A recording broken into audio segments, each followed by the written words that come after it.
Hi there, today I'm going to show you how to resize cutting files with multiple elements. I'm working in Adobe Illustrator, but basically this method should work in any software that you are using for editing and fixing your SVG files. So here is my Santa High sign. We have the background and the elements that need to go on top. At the moment, the background is sized, as you can see here, around 12 inches. It's slightly smaller, and I think this is due to the conversion from metric to imperial system. As I'm normally working in metric system, this is what I'm used to. I set it up at 12 inches, but there is some discrepancy. It doesn't matter. Let's say we want to make it 18 inches.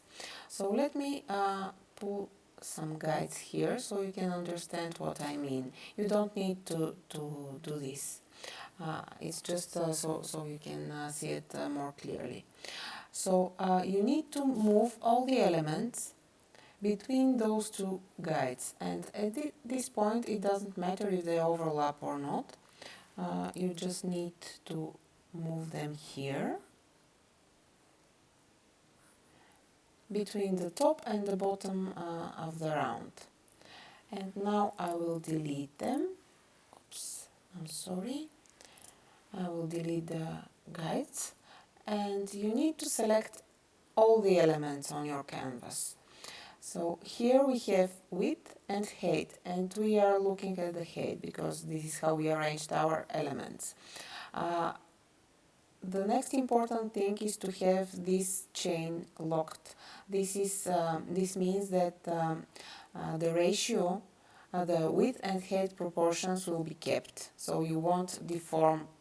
Let me quickly show you. If it's not turned on and you change the height to 18 inches, it will get deformed. So undo. Let's put it back on. And now we change the height to 18 inches. And now our round is 18 inches, and all the elements are suitable to be used with that size.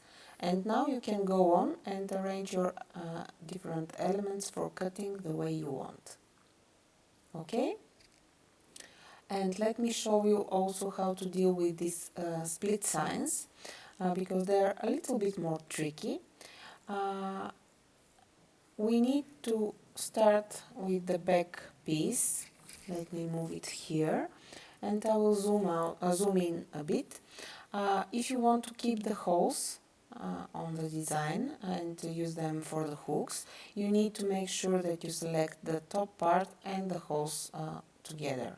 And now I will try to assemble the sign the best I can, and I can zoom in a bit to check if everything is okay. I will even go into an outline mode using Command Y or Control Y. I think that's fine. Zooming out. And now our gnome is slightly below 12 inches. So we need to make the same exercise as before. We need to fit all the elements of the design between the two guidelines, just so we can resize everything based on the size of the back piece. Okay, I think that's it. Oops, missed a dot. Okay, now I will delete the guides. I select all the elements. My chain is locked, and I will put the height to 18 inches. It will be the same if you want to put a certain width to the design, but then you will need to arrange all the elements. Let me show you. If the width is more important, you will need to arrange the elements this way, between the left and the right point of the design of the back piece. Okay? Well, I hope this helps.